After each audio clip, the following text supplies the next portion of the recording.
Cockle digital live channel को subscribe करें और घंटी को दबाएं और लाइक करें। उसमें नीतीश कुमार का नाम लिया जा रहा है तो कोई क्यों नहीं जांच कर रहा है भाई? क्यों नहीं जांच कर रहा है? सृजन घोटाले में क्या हो रहा है? क्यों नहीं जांच हो रहा? तो बात आप लोगों को समझने की जरूरत है। हमारे नीतीश कुमार जी को कुछ नहीं लेना देना। आप लोगों की चिंता नहीं है, बिहार की चिंता नहीं है, बिहार के वासियों की चिंता नहीं है। उनको चिंता सिर्फ है कि उनका कुर्सी बना रहे। ऐसा कोई सगा नहीं जिसको हमारे चचा ने सबको धोखा देने का काम किया है। आप सुनिए ना भाई, बचपन में हम एक मूवी देखे थे, फिल्म क्या था वो फिल्म में? चाची 420। कमल हसन थे, कमल हसन बार बार महिला बन जाते थे, महिला। अब तो हम चाचा 420 देख रहे हैं।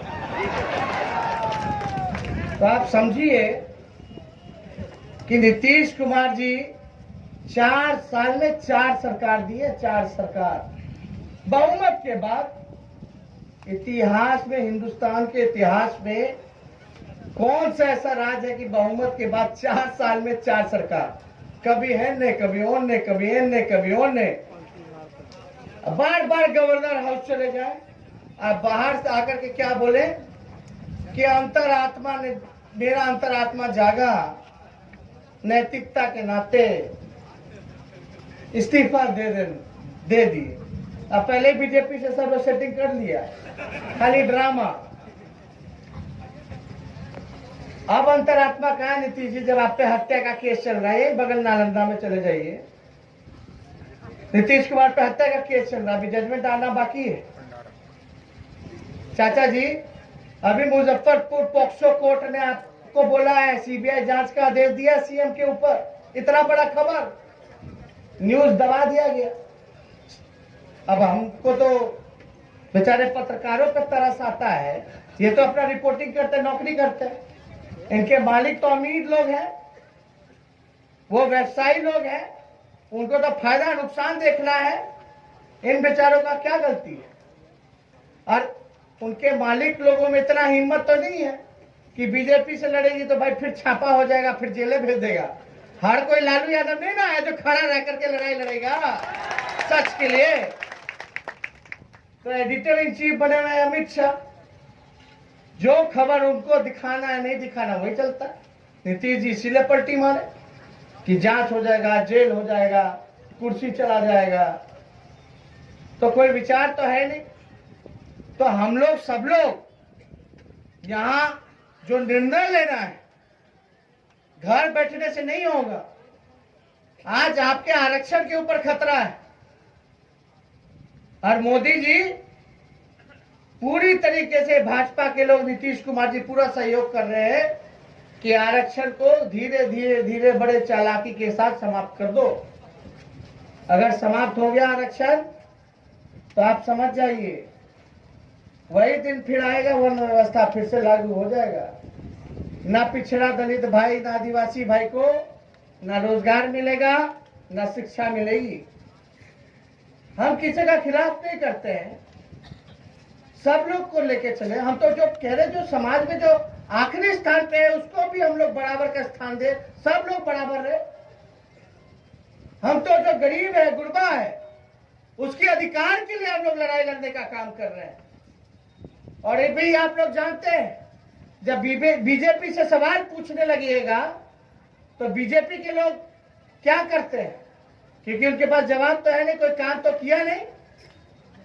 मोदी जी बोलते पकौड़ा छानो, यही ना बोले। रोजगार मिला नहीं मिला, डिग्री लिया हुआ है लड़का, इंजीनियर का, डॉक्टर का, अब बोलते पकौड़ा छानो। ठीक है, छान लेगा पकौड़ा।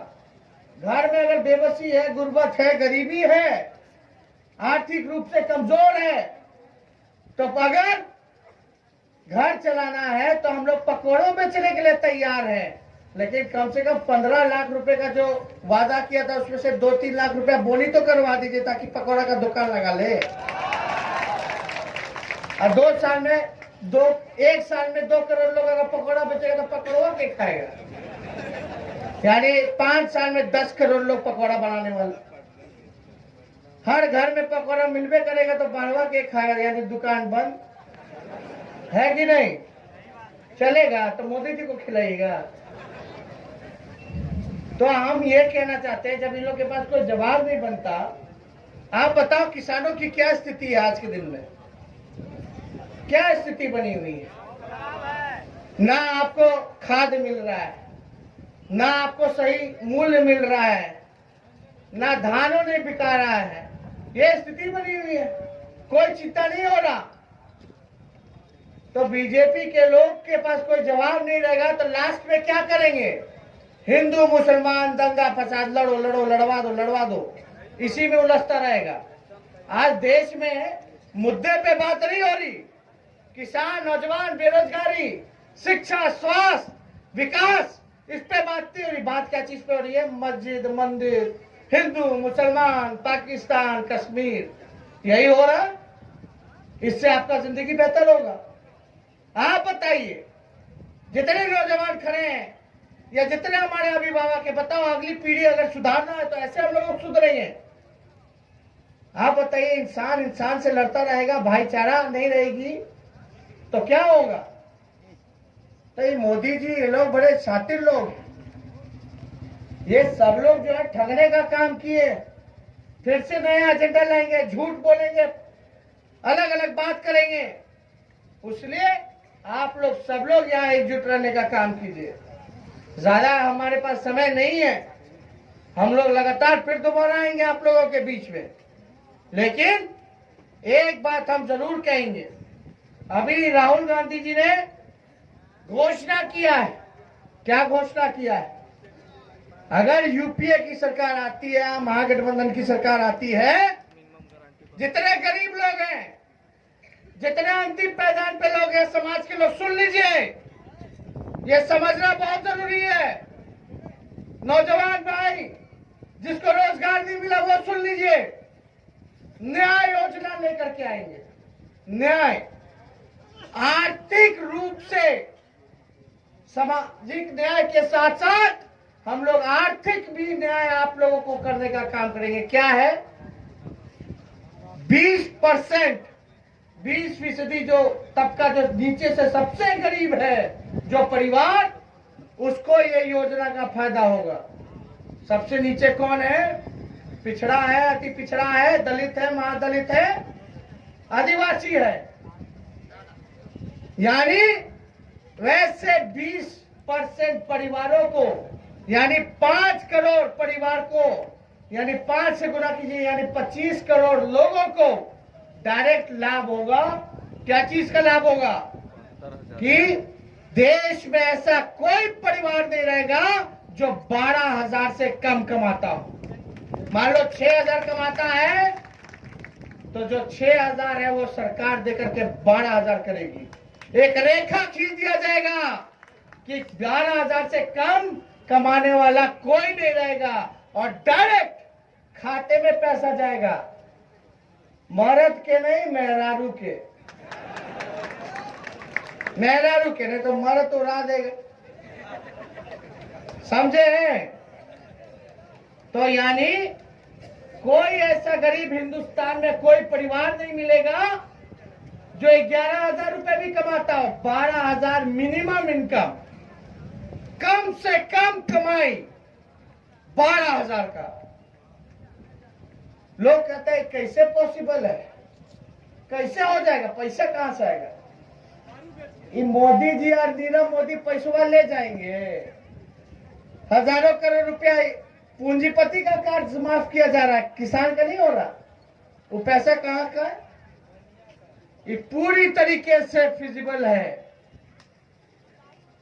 हम लोगों ने चुनाव में जो 3 राज्य में हुआ, छत्तीसगढ़, वहां कांग्रेस के नेता ने वादा किया, राहुल गांधी जी ने क्या वादा किया कि अगर हमारी सरकार मध्य प्रदेश छत्तीसगढ़ में बनेगी तो 10 दिन के भीतर जो है किसानों का कर्ज माफ कर देंगे। तो आप समझिए, 10 दिन में कर्ज माफ नहीं हुआ, 2 दिन में कर्ज माफ हो गया। हुआ ये बात हम लोग कहते हैं, हम लोग जुमला पार्टी नहीं ना है। हम लोग जो कहते हैं वो करके दिखाते हैं।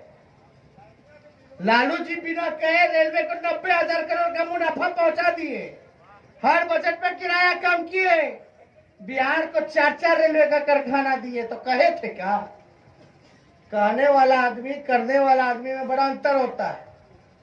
एक करने वाला होता है, हल्ला ज्यादा नहीं करता, और जो नहीं करता वो खाली दिन भर पीटता रहता है। जैसे हमारे मोदी जी, ये किया वो किया। लगता है कि कहते हैं ना मोदी जी कि भारत का तो नक्शे नहीं था, मोदी जी के आने के बाद बना है दुनिया में नक्शा। बताइए क्या बेवकूफ बनाते हैं लोग इंसानों को, वो समझने की जरूरत है। तो हम लोग ज्यादा कुछ नहीं कहेंगे। आप देखिए जो अन्याय हमारे पिता के साथ हो रहा है, विभा जी के साथ हो रहा है, हम सबों के साथ हो रहा है, क्योंकि हम लोग आपकी आवाज को मजबूत करने का काम करते हैं, आपकी लड़ाई लड़ने का काम करते हैं। आप अपने नेता को न्याय दिलाने का काम कीजिए, इसीलिए हम आप लोगों से अपील करने आए हैं। और ये जितने ही लोग जुमलेबाजी कर रहे हैं, ठगने का काम कर रहे हैं, उनको सबक सिखाने का काम कीजिए। तो सबक सिखाइएगा ना, दोनों हाथ उठा करके सबक सिखाइएगा। मोदी जी को हराना है ना, देश को बचाना है ना, दंगा फसाद दंगाइयों को तो खदेड़ दीजिएगा। ये देख लीजिए, कुछ आएगा बोलेगा मंदिर में, को अपने से फेंकवा देगा, कुछ बोलेगा देखो देखो फलना कर दिया। इसमें नहीं फंसना है, आप समझ जाइए। अब मोदी जी यहाँ कहीं नीतीश चाचा आएंगे प्रचार के लिए, नीतीश जी जाते तो आप लोग तो सब लोग स्वागत करते जूता चप्पल से। नहीं करना है, नहीं करना है ना, ना। काला झंडा, काला झंडा मत दिखाइए, काला झंडा मत दिखाइएगा, ना जूता चप्पल दिखाइएगा भाई। अगर अपना गुस्सा अगर निकालना है तो ईवीएम पे लालटेन पर बटन दाब के विभाजी को जिता करके दिलाएंगे। इससे क्या होगा? इससे होगा क्या? काला झंडा दिखाइएगा, जूता चप्पल दिखाएगा, उठा के पुलिस वाला ले जाएगा, वोटे नहीं देने देगा। तो नुकसान किसको? किसको नुकसान है ना? समझदारी से, होश से। उससे तो नीतीश कुमार मोदी जी भागेंगे नहीं। भागेंगे किससे? लोकतंत्र में मालिक आप हैं, और आपको पावर कैसे है, मालिक क्यों है? क्योंकि आपको वोट का अधिकार है। एक बात सुन लीजिए, अगर मोदी जी दोबारा आ गए तो ये वोट का अधिकार आपसे छीन लिया जाएगा, दोबारा कभी चुनाव नहीं होगा। यह घोषित इमरजेंसी चल रहा है, तानाशाही चल रहा है, हिटलर का जमाना लाना चाहता है। जब वोट में देने का अधिकार है आपको, आप जब मालिक हो लोकतंत्र में, तब आपको इतना सहना पड़ता है। जब छीन दिया जाएगा तो क्या पूछेगा भाई? क्या पूछेगा? चुनाव खत्म हो जाएगा तो। इसलिए आप लोग सब लोग एकजुट होकर के, हमारे पिता कहते थे जब पिताजी को जेल भेजा जाता था तो हम साथ में थे, हम निराश थे, जाहिर सी बात है।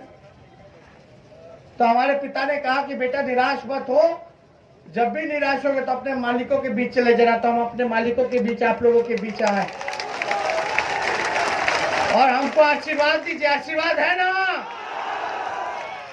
तो हम मेरे साथ नारा लगाइएगा, हम बोलेंगे